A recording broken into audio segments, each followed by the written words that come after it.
अगले 2 अक्टूबर को जन सुराज पार्टी बनाया जाना है। जन सुराज के पदाधिकारियों का सम्मेलन हुआ था, फिर उसके बाद अभियान समिति के पदाधिकारियों का सम्मेलन हुआ था, फिर उसके बाद डिजिटल मीडिया से जुड़े हमारे जो युवा साथी हैं उनका सम्मेलन हुआ था, फिर युवा साथियों का सम्मेलन हुआ था और आज महिला साथियों का सम्मेलन है। जो जन सुराज से जुड़ी हुई महिलाएं हैं उन्हें आज यहाँ आमंत्रित किया गया है बापू सभागार में। आदरणीय प्रशांत किशोर जी जो जन सुराज के संस्थापक और पदयात्रा अभियान के प्रणेता हैं, वो संवाद स्थापित करेंगे। महिलाओं की समस्याओं से अवगत होना, जन सुराज में महिलाओं की भागीदारी क्या हो उसके लिए सुनिश्चित करना और जन सुराज का जो संविधान बनाया जा रहा है उसमें महिलाओं के अधिकार और कर्तव्य के संदर्भ में उनसे रायशुमारी करना, ये मूल विषय है। इसी विषय पर आज आदरणीय प्रशांत किशोर जी बापू सभागार में संवाद करेंगे। यहाँ पे महिलाओं के साथ प्रशांत किशोर जी की बैठक है, क्या कुछ है, मुद्दा क्या है पूरा कार्यक्रम? देखिए, ये बैठकों का दौर निरंतर जारी है। अगले 2 अक्टूबर को जन सुराज पार्टी बनाया जाना है। इसके पहले आपने देखा होगा कि जन सुराज के पदाधिकारियों का सम्मेलन हुआ था, फिर उसके बाद अभियान समिति के पदाधिकारियों का सम्मेलन हुआ था, फिर उसके बाद डिजिटल मीडिया से जुड़े हमारे जो युवा साथी हैं उनका सम्मेलन हुआ था, फिर युवा साथियों का सम्मेलन हुआ था और आज महिला साथियों का सम्मेलन है। जो जन सुराज से जुड़ी हुई महिलाएं हैं उन्हें आज यहाँ आमंत्रित किया गया है बापू सभागार में। आदरणीय प्रशांत किशोर जी जो जन सुराज के संस्थापक और पदयात्रा अभियान के प्रणेता हैं, वो संवाद स्थापित करेंगे।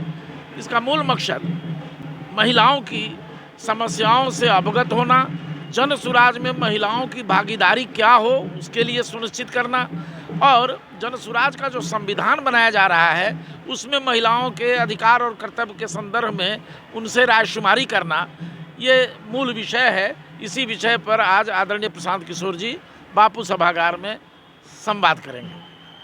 मतलब कहा जा सकता है कि इसी के आधार पर आपका आगे का चुनावी घोषणा पत्र तैयार किया जाएगा? देखिए, चुनावी घोषणा पत्र अलग विषय है और ये पार्ट वाइज सम्मेलन, चूँकि पटना के धरती पर कोई ऐसा हॉल नहीं है, कोई ऐसा सभा भवन नहीं है जहां हम 1.5 लाख कार्यकर्ताओं का एक बारगी सम्मेलन कर सकें।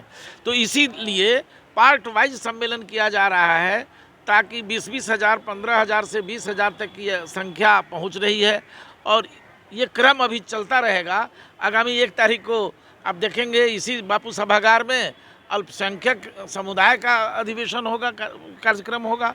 तो ये काम हर रविवार को एक न एक विंग का अधिवेशन आपको देखने को मिलेगा। ये 2 अक्टूबर से पहले तक ये सारी तैयारियां करनी है। मतलब कुल मिलाकर इसको शक्ति प्रदर्शन माना जाए? जी नहीं, शक्ति प्रदर्शन नहीं है, ये हमारा तो अभियान है। हम तो सब लोगों को जोड़ रहे हैं ना। हम इस अभियान में तो संपूर्ण बिहारियों की भागीदारी सुनिश्चित करना मकसद है। और रही बात कि बिहार की महिलाएं सबसे ज़्यादा प्रताड़ित हुई हैं पिछले 40-50 वर्षों की हुकूमतों से, चाहे वो कांग्रेस की सरकार रही हो, चाहे वो राजद की सरकार रही हो, चाहे वो भाजपा और जनता दल यू के गठबंधन वाली सरकार रही हो। चूँकि जो पलायन है, बेरोजगारी है, उससे सबसे ज़्यादा पीड़ित महिलाएं हैं। जिसका पति दिल्ली, बम्बई, कलकत्ता में जाकर नौकरी कर रहे हैं, जिसका बेटा दिल्ली, बम्बई, कलकत्ता और गुजरात में नौकरियां कर रहे हैं, वो तो अपने परिजनों को यहाँ छोड़ चुके हैं। गांव में कौन है? बूढ़ी महिलाएं, बूढ़ा माँ बाप या बच्चों, छोटे बच्चों को पालती हुई माताएं। तो ये स्थिति बिहार सरकारों ने बेरोजगारी बढ़ाकर बिहार की बना रखी है, जिससे महिला सबसे ज़्यादा पीड़ित है।